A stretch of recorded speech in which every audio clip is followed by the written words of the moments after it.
Welcome to update master. একটি গুরুত্বপূর্ণ ভিডিওতে সকলকে স্বাগত জানাই। আশা করি আপনারা সবাই ভালো আছেন এবং এই ভিডিওটি আপনারা শেষ পর্যন্ত দেখবেন উইদাউট স্কিপ।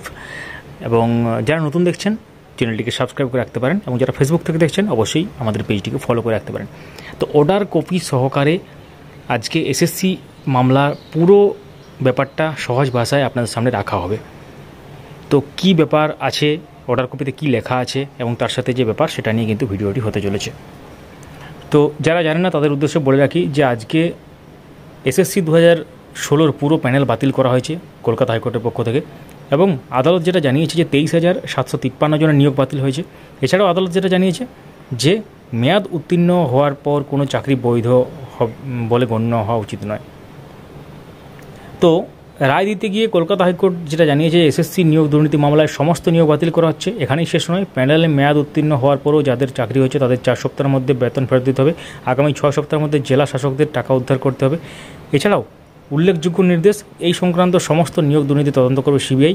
এই দুর্নীতির জট ছাড়াতে তদন্তের প্রয়োজন, যাকে যা ইচ্ছে কিন্তু তারা হেফাজতে নিতে পারে। তখন অতিরিক্ত শূন্যপদ যারা তৈরি করেছিল তাদের হেফাজতে নিতে পারবে সিবিআই, এবং সেক্ষেত্রে সমস্ত ওএমআর শিটের কপি আপলোড করার নির্দেশ দেওয়া হয়েছে। সেই সঙ্গে নতুন করে নিয়োগ প্রক্রিয়া শুরু করতে বলা হয়েছে এসএসসিকে। ভোটের মধ্যে এই রায় নিয়োগ দুর্নীতিকে একটি বড় ধাক্কা দিয়েছে, এবং এসএসসি নিয়োগ দুর্নীতি মামলার সমস্ত যেহেতু নিয়োগ বাতিল হয়েছে এবং এছাড়া মেয়াদ উত্তীর্ণদের টাকা ফেরতের কথা আসছে এখানে। তো আমরা অর্ডার কপি সহ আপনাদেরকে দেখাচ্ছি এখনই, এবং অর্ডার কপি কীভাবে আপনারা ডাউনলোড করতে পারবেন পিডিএফ ফাইল সেটাও কিন্তু আমরা বলবো। তো এখন পর্যন্ত যেটা খবর যে প্রত্যেকের ওএমআর পুনর্মূল্যায়ন হবে এবং নতুন করে ইন্টারভিউ নিতে নির্দেশ দিয়েছে আদালত, নতুন করে প্যানেল হবে আর কি। তো যারা যোগ্য তাদের চিন্তার কোনো কারণ নেই বলে মনে করা হচ্ছে। এবং তার সাথে একটা ব্যাপার বলে রাখি, যারা ইলেকশন ডিউটিতে যারা যাবেন তাদের ক্ষেত্রে কি হবে, তাদের ক্ষেত্রে একটু ব্যাপারটা অন্যরকম হয়ে যাবে। তারা যাদের ডিউটি এসেছে এবং যারা এই প্যানেলের মধ্যে ছিলেন, অনেকে তো থাকবে, তো সেটা নিয়ে পরবর্তী আপডেট আসবে। আমরা যদি আপডেটগুলো পাই তখন শেয়ার করব, এটা নিয়ে অবশ্যই যখন আপডেট আসবে। তো চলুন তাহলে অর্ডার কপি সহকারে পুরো ব্যাপারটা আপনাদের সামনে রাখা যাক। এই সেই গুরুত্বপূর্ণ অর্ডার কপি যেটা আজকে রিলিজ হয়েছে একটু আগেই। আমরা এর ডাউনলোড যে লিঙ্ক বা এর ফাইলের যে কপি সেটা আমরা পাঠিয়ে দিয়েছি আমাদের টেলিগ্রাম চ্যানেলে, অলরেডি শেয়ার করে দিয়েছি। সেখান থেকে আপনারা কিন্তু পেতে পারেন এবং ডাউনলোড করতে পারেন চাইলে, এবং তার সাথে আমাদের ফেসবুক পেজেও কিন্তু লিঙ্ক দিয়ে দেওয়া হয়েছে। তো দেখতে পাচ্ছেন, in the high court at Calcutta the honourable justice Debangshu Basak and the honourable justice Mohammad Sabbar Rashidi. তো এক্ষেত্রে অনেকগুলো কেস ছিল, মানে 350-এর উপর কেস ছিল। সেই সমস্ত কেস একসাথে হিয়ারিং হয়েছে, এবং এটা হিয়ারিংটা কি, এটা কিন্তু জাজমেন্টটা রিজার্ভ ছিল। জাজমেন্টটা কিন্তু আজকে দেওয়া হয়েছে। এটা আগে 20 মার্চ সম্ভবত উঠেছিল, তারপর জাজমেন্টটা কিন্তু উঠেনি। তো আমরা যদি একটু স্ক্রোল করি দেখতে পাবেন যে অনেকটা স্ক্রোল করতে হচ্ছে। কত 282 পাতার অর্ডার কপি। একটু আমরা নিচের দিকে যাই, এবং মেন জায়গাতে আমরা চলে যাই একটু।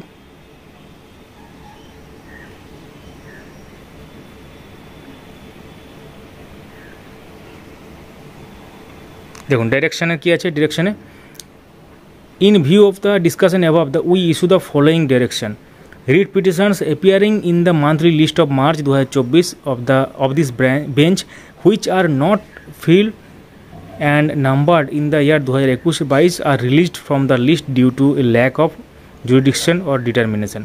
সেক্ষেত্রে দেখতেই পাচ্ছেন যে মান্থলি লিস্ট যেটা মার্চ 2024-এ যেটা অ্যাপিয়ার হয়েছিল, যেটা আমরা বললাম একটু আগে, সেই ব্যাপারটা কিন্তু এখানে লেখা আছে।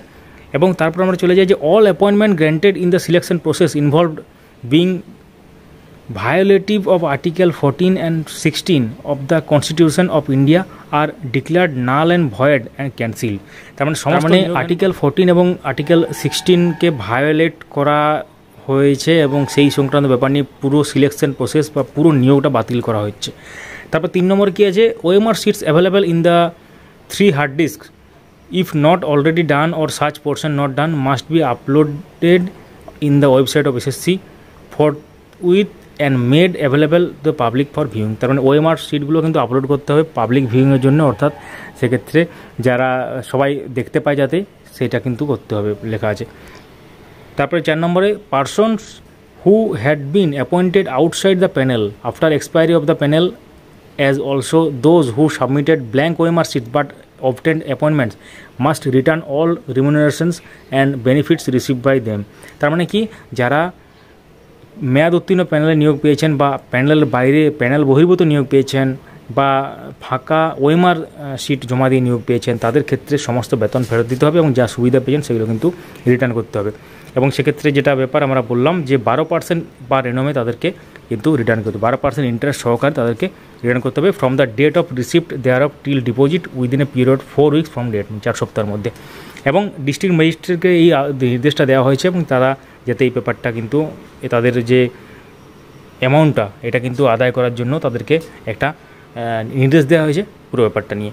তো আমরা একটু পরেরটা চলে যাই। Respective district inspector DI of school will report to the respective district magistrates as to whether money directed to be paid by the person concerned have been paid to the state exchequer or not। এক্ষেত্রে district ইন্সপেক্টরদেরকে কিন্তু যে স্কুলে যারা DI তাদেরকে report করতে হবে district ম্যাজিস্ট্রেটদের, এবং সেক্ষেত্রে পুরো ব্যাপারটা কিন্তু ওখানে জানাতে হবে। তো CBI will undertake further investigation in respect of all 4 cases, 4টা যে কেস টোটাল, এই মেন কেস যেটা এটা কিন্তু সিবিআই ইনভেস্টিগেশন চলবে। CBI will interrogate all persons who had received appointment beyond the panel after expiry of the panel and after submitting blank OMR sheet. তার মানে এখানে 3টে ভাইটাল ব্যাপার উঠে আসছে, যেটা হচ্ছে যারা প্যানেল বহির্ভূত নিয়োগ হয়েছে যাদের ক্ষেত্রে, এবং ফাঁকা ওএমআর জমা দিয়ে হয়েছে, এবং মেয়াদ উত্তীর্ণ এক্সপায়ার্ড প্যানেলে নিয়োগ হয়েছে। এই 3টি ব্যাপারে তাদের কিন্তু সমস্ত যারা এর সাথে জড়িত আছেন তাদেরকে কিন্তু মানে ইন্টারোগেট বা তাদেরকে ইনভেস্টিগেট করার জন্য কিন্তু ডাকা হতে পারে। If necessary CBI shall undertake custodial interrogation in respect of each of them, তাদেরকে গ্রেপ্তার করেও কিন্তু তাদেরকে ইন্টারোগেট করা হতে পারে। CBI will undertake further investigation with regard to the person involved in the state government approving creation of supernumerary post to accommodate illegal appointment। মানে যারা এই সাথে জড়িত ছিলেন এই ইলিগাল অ্যাক্টিভিটির সাথে তাদেরকে কিন্তু ইনভেস্টিগেশন কিন্তু তাদেরকে ডাকা হতে পারে। যারা আরেকটা ব্যাপার হচ্ছে সুপার নিউমারি পোস্ট, সেটাও কিন্তু তাদের এই ইলিগাল অ্যাপয়েন্টমেন্টের জন্য যেটা ব্যবহার করা হয়েছিল সেটা এই সাথে যারা জড়িত ছিলেন। If necessary CBI will undertake custodial interrogation, মানে গ্রেপ্তার করে তাদেরকে ইন্টারোগেট করতে পারে বা জিজ্ঞাসাবাদ করতে পারে। CBI shall submit its report with regard to further investigations as directed herein preferably within 3 months from date with the jurisdictional court. মানে এক্ষেত্রে 3 মাস, এই রায়ের 3 মাসের মধ্যে তাদেরকে সাবমিট করতে হবে রিপোর্ট, এবং leave granted to SIT to seek appropriate direction so that the investigations and trials come to their logical conclusion. এটা কিন্তু নির্দেশ দেওয়া হচ্ছে leave. SSC shall undertake a fresh selection process in respect the declared vacancies involved in this selection process preferably within a fortnight from the date of declaration of result of the ensuing election. তো SSC একটা নতুন fresh selection process কিন্তু শুরু করতে পারে, কিন্তু সেটা কখন? এখানে লেখা আছে দেখুন, fortnight from the date of declaration of result of the ensuing election. তার মানে নির্বাচনের যে রেজাল্ট বেরোবে সম্ভবত সেটা 4 জুন, সেই দিন থেকে ফোর্টনাইট মানে 14 দিন বলা হয়, 2 সপ্তাহ।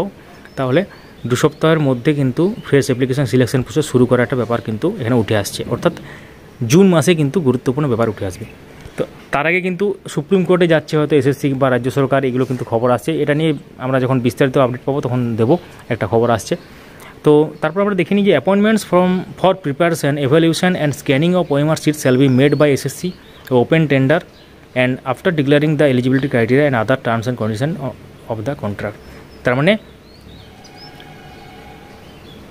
যেটা পরবর্তী যে ফ্রেশ অ্যাপ্লিকেশান প্রক্রিয়া শুরু হবে বা নিয়োগ প্রক্রিয়া শুরু হবে, তাদের ক্ষেত্রে যে এসএসসি যেটা ওপেন টেন্ডারে কিন্তু কাজটা করতে হবে যাতে সবাই বুঝতে পারে ব্যাপারটা, এবং তার সাথে যে ওএমআর শিট এবং তৈরি করা হবে, যে টেন্ডার দেওয়া হবে ওএমআর শিটের বলতে পারেন, বা সিলেকশন প্রসেস যেসব ব্যাপারগুলো থাকবে সেগুলো কিন্তু ওপেন টেন্ডারে করতে হবে।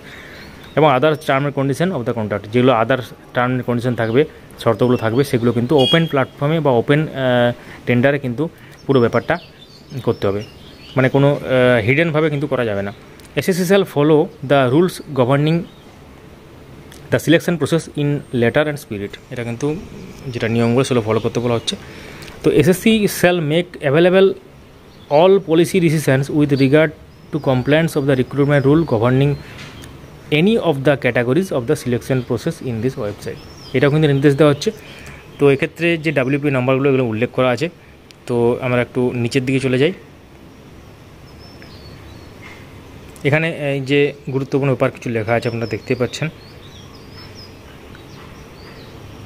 তাহলে এটা হচ্ছে পুরো ব্যাপারটা, যেটা ডিভিশন বেঞ্চ বা স্পেশাল বেঞ্চে এটা আজকে রায়দান হলো, ফাইনাল জাজমেন্ট চলে এলো, এবং সেক্ষেত্রে গুরুত্বপূর্ণ ব্যাপারটা কিন্তু আপনারা জানতে পারলেন। তো এখন প্রশ্ন হচ্ছে যে তাহলে কখন নতুন নিয়োগ শুরু হবে, যেটা আমরা বললাম। নতুন নিয়োগ বলতে ফ্রেশ অ্যাপ্লিকেশান বলতে এটা এই প্যানেলটাই কিন্তু রিপ্যানেলের একটা ব্যাপার আসছে। অযোগ্যদের বাদ দেওয়া হবে। এক্ষেত্রে অনেকেই কিন্তু চাকরি পেতে পারেন যারা পাননি কোনো কারণে, অযোগ্যদের নেওয়া হয়েছে বলেই অনেকেই পাননি হয়তো, এটা হতে পারে। সেটা নবম দশম, একাদশ দ্বাদশ, গ্রুপ সি, গ্রুপ ডি, যে কোনো ক্যাটাগরিতে হতে পারে। এই চারটা যে ক্যাটাগরি, এই চারটা যে ব্যাপার, এই পুরো নিয়োগ প্রক্রিয়াটা কিন্তু স্বচ্ছভাবে হতে চলেছে, এবং স্বচ্ছভাবে যারা পেয়েছেন তাদের চিন্তার কোনো কারণ নেই বলে আমরা মনে করি। অবশ্যই কমেন্টে জানান যে আপনি কিংবা আপনার বন্ধুবান্ধব কেউ যদি এই প্যানেলের মধ্যে থেকে থাকেন, এবং সেটা কিন্তু লিখতে ভুলবেন না। কোন জেলা থেকে ভিডিও দেখছেন সেটাও লিখতে ভুলবেন না। এবং প্রাইমারি সংক্রান্ত খবর আসবে আবার ওএমআর কেস স্টেট 2014, সেটাও কিন্তু আমাদের চ্যানেলে কিন্তু আমরা সবার প্রথম দেওয়ার চেষ্টা করব। সঙ্গে থাকবেন।